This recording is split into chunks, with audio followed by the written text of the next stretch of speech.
Sir నమస్తే sir. నమస్కారం అండి. సార్ జడ శ్రావణ్ మీటింగ్ లోపల పవన్ కళ్యాణ్ కి రెగ్యులర్ 4 కట్ చేసి గిఫ్ట్ పంపిస్తా అని చెప్పడం జరిగింది. దానికి ఏం చెప్తారు? ఆయన మాజీ న్యాయమూర్తి అనుకుంటా. నిజంగా న్యాయ శాస్త్రం చదివాడా లేకపోతే కొనుక్కున్నాడా? ఎవరైనా న్యాయమూర్తులు అయినటువంటి వాళ్ళు ఇలా మనుషులను కోస్తాము, నాలుకలు కట్ చేస్తాము, గిఫ్టులుగా ఇస్తామని మాట్లాడతారా? వీడియో డూప్లికేట్ గాడిలా ఉన్నాడు. వాస్తవంగా ఈ మధ్యకాలంలో రాజకీయంగా ఎదగాలని చెప్పి ఒక సామాజిక వర్గాన్ని వెంటేసుకుని తిరుగుతున్నాడు. ఆ సామాజిక వర్గాన్ని పొగుడుతూ పవన్ కళ్యాణ్ లాంటి వారిని తిడుతూ ముందుకెళ్తున్నాడు. అలాంటి వాడిని కూడా మనం మాటల్లో తీసుకుని చెప్పాలంటే ఇలాంటి వెధవలను కూడా మనం గుర్తించాల్సిన అవసరం లేదు. ఎందుకంటే న్యాయమూర్తిగా పనిచేసిన వాళ్ళు ఇలా ఉంటారా అని అనిపిస్తుంది. కాబట్టి ఇటు దొంగ న్యాయమూర్తి ఏమో అనిపిస్తుంది. అయితే ఆయన పిఠాపురంలో నీకు 6% ఉంటేనే పవన్ కళ్యాణ్ తాలూకా అని చెప్పి తిరుగుతున్నారు, నాకు 10% ఉన్నారు, ఈసారి నుంచి నాకు జడ శ్రావణ్ తాలూకా అని చెప్పి తిరగాలని చెప్పి అని చెప్తున్నారు. ఎవరాడు? జడ శ్రావణ్ గారు. నక్కకి నాగలోకానికి పోల్చుకోకూడదు, కుక్కకి సింహానికి పోల్చకూడదు. ఎందుకంటే పవన్ కళ్యాణ్ సింహం అయితే జడ శ్రవణ్ కుమార్ అనేవాడు కుక్క. అలాంటి కుక్కలకి మనం ప్రాధాన్యత ఇవ్వాల్సిన అవసరం లేదు. ఒక వర్గాన్ని సపోర్ట్ చేస్తూ వెళ్ళేవాడికి ప్రాధాన్యత ఇవ్వాల్సిన అవసరం లేదు. ఒక నీచమైన సంస్కారం కలిగిన వ్యక్తులకి ప్రాధాన్యం ఇవ్వాల్సిన అవసరం లేదు. ఈ జడ శ్రవణ్ కుమార్ అనేటటువంటి ఈ కుక్క చాలా ఎక్కువగా మురుగుతుంది. న్యాయమూర్తిని అని చెప్పుకుంటున్నాడు, మాజీ న్యాయమూర్తిని. సిగ్గుండాలి ఎదవ బతికేదానికి. బుద్ధి లేని గాడిదలా మారిపోయాడు. న్యాయమూర్తి అనేవాడు ఎలా ఉంటాడు? అందరినీ సమాన దృష్టితో చూసేవాడు, ఒక దేవుడు లాంటి వృత్తిలో ఉన్నవాడు న్యాయమూర్తి. ఆ న్యాయమూర్తి చేశారన్నాడు. మరి వీడికి ఎవరు ఇచ్చారో న్యాయమూర్తి నాకైతే తెలియదు. కానీ ఇలాంటి నీచంగా వర్గాల మధ్య కులాల మధ్య చిచ్చు పెడుతూ ఇష్టాన్రీతిగా మాట్లాడుతూ రెచ్చగొడుతూ 2029లో వచ్చి ఏదో పీకేస్తానని ఏం పీకుతావురా బాబు నువ్వు? ఇప్పుడు ఇంకా 3 సంవత్సరాలు ఇప్పుడు పీకేస్తే ఏమవుతావు నువ్వు? నీ బతుకేమవుతుంది? బతకడం, ఎదవ మాటలు మాట్లాడడం కాదు. సమాజం పట్ల బాధ్యతతో, సమాజంలో యువత ఏ రకంగా ఈ ఉద్యోగాలు లేక ఇబ్బంది పడుతున్నారు. ఇప్పుడున్నటువంటి కూటమి ప్రభుత్వం 6 గ్యారంటీలు ఇచ్చింది. ఆ 6 గ్యారంటీలు అమలు అవుతున్నాయా లేవా వీటి గురించి మాట్లాడాలి. కానీ పవన్ కళ్యాణ్ 10th క్లాస్ చదివాడు, నేను జడ్జి చదివాను, ఎదవ మాటలు ఎందుకురా? ఎదవ మాట్లాడేటప్పుడు మంచిగా మాట్లాడు, సంస్కారంతో మాట్లాడు, శాంతియుతంగా మాట్లాడు, ప్రజల యువత పట్ల మాట్లాడు, యువత భవిష్యత్తు కోసం మాట్లాడు. కానీ ఇదేం ఎదవ మాటలు రా? నేను జడ్జి చదివాను, నాకు జాడ్యం వచ్చింది, ఏం పోయిన కాలం మాటలు?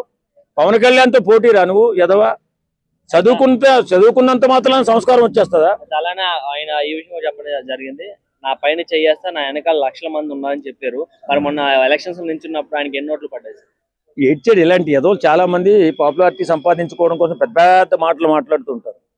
ఇలాంటి నికృష్టుల్ని మనం గుర్తించాల్సిన అవసరం లేదు. వాళ్ళ వెనకాల వాడి కులం కానీ వాడి మతం కానీ ఏది ఉండదు. కావాలని రెచ్చగొట్టి నేను అది చేశాను ఇది చేశాను ఏదో మాటలు చెప్పి మరి ఆయన మరి ఒక వర్గానికి ప్రతినిధి అయ్యి నేను గొప్ప అంటున్నాడు. మరి పవన్ కళ్యాణ్ వర్గానికి, పవన్ కళ్యాణ్ అభిమాన వర్గానికి మరి ఈయన ప్రతినిధి, ఆయన గొప్పడు కదా, మరి ఆయన్ని అనకూడదు కదా? మరి బుద్ధి లేని గాడిద మరి ఎందుకు మాట్లాడుతున్నాడు పవన్ కళ్యాణ్ గురించి? కాబట్టి నేనేమన్నా పవన్ కళ్యాణ్ అభిమానిగా చెప్తాను, ఒరే ఎదవ మాట్లాడేటప్పుడు సంస్కారంతో మాట్లాడు. సంస్కారహీనంగా మాట్లాడి న్యాయవృత్తికి చెడ్డ పేరు తేవద్దు, న్యాయశాఖకి చెడ్డ పేరు తేవద్దు. అయితే ఆ మీటింగ్ లోపల ఈయన ఇన్ని బూతులు తిడుతున్నప్పుడు కూడా కొంతమంది ఎవరైతే జైభీం నుంచి కొంతమంది వచ్చి ఆయన అంబేద్కర్ తో పోల్చడం ఎంతవరకు కరెక్ట్ అంటారు సార్? ఏమో వాళ్ళకి అలా అనిపించాడేమో. ఇప్పుడు వాళ్ళని మనం తక్కువ చేసి మాట్లాడకూడదు. ఎందుకంటే అక్కడ ఎవడైతే పవన్ కళ్యాణ్ గురించి మాట్లాడో ఆ యదవ గురించి మాట్లాడాలి తప్ప, ఈ ఉన్నవాళ్ళు వాడిని దేవుడి కింద కొలుసుకోమను, ఏదైనా చేసుకోమని మనకేం సంబంధం? మనం అభిమానించేవాడు మన నాయకుడు, మన ఉప ముఖ్యమంత్రి గారిని మాట్లాడితే చెప్పు తగిన దాకా కొట్టాలి తప్ప ఎవడో ఆడు వాళ్ళ గురించి మాట్లాడుకుంటే మనకేం సంబంధం? అంటే కొంతమంది పనికి మాలిన కూడా స్టేజ్ మీదకి వచ్చి మాట్లాడుతున్నప్పుడు వాళ్ళని తీసుకొచ్చి అంబేద్కర్ గారితో పోల్చడానికి అంత అవసరం లేదు కదా. అంటే అంబేద్కర్ని తక్కువ చేసి మాట్లాడుతున్నారేమో, ఆ విధంగా అంబేద్కర్ ప్రాశస్యాన్ని తక్కువ చేసి మాట్లాడాలని ఆలోచిస్తున్నారేమో. అంబేద్కర్ని ఇలా మాట్లాడి ఎవరితోటి మాట్లాడని చెప్పడానికి, రాజకీయంగా లబ్ధి పొందడానికి ఏడుస్తున్నారేమో. అలాంటి ఎదవుల గురించి మాట్లాడుకుని తప్పు. అక్కడ పెట్టింది ఏంటి? దళిత క్రైస్తవ సమావేశాలు. అక్కడ ఏం మాట్లాడాలా? దళితుల అభివృద్ధి కోసం మాట్లాడాలా? క్రైస్తవుల ఇబ్బందుల కోసం మాట్లాడాలా? వారిపైన జరుగుతున్నటువంటి అన్యాయం ఏమంటే మాట్లాడాలా? అంతేగాని పవన్ కళ్యాణ్ గురించి మాట్లాడతారు ఈ పనికిమాలిన ఎదవలంతా స్టేజ్ మీద కూర్చొని. నిజంగా చాలా బాధేస్తుంది. ఒరి ఎదవల్లారా, పవన్ కళ్యాణ్ ఖాళీ గోటికి సరిపోతారా?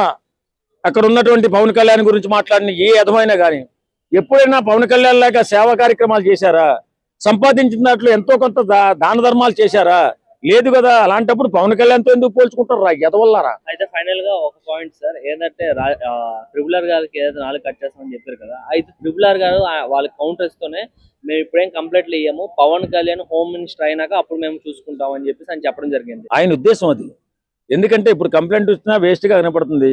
ఆమె దళిత స్త్రీ, ఆమెని గౌరవించుకుంటా ఇష్టానుసారంగా మాట్లాడుతున్నారు వీళ్ళు, ఈ ఆపోజిట్ రాజకీయ నాయకులు. కాబట్టి ఆమె ఏమీ చేయలేకపోతుంది. తెగించి ఏదైనా చేద్దామంటే ఆమె భయపడుతున్నట్టుగా అనిపిస్తుంది. అదే పవన్ కళ్యాణ్ గారికి వస్తే ఈ మాట్లాడి నా కొడుకుల సంగతి అంతా చూస్తాడు.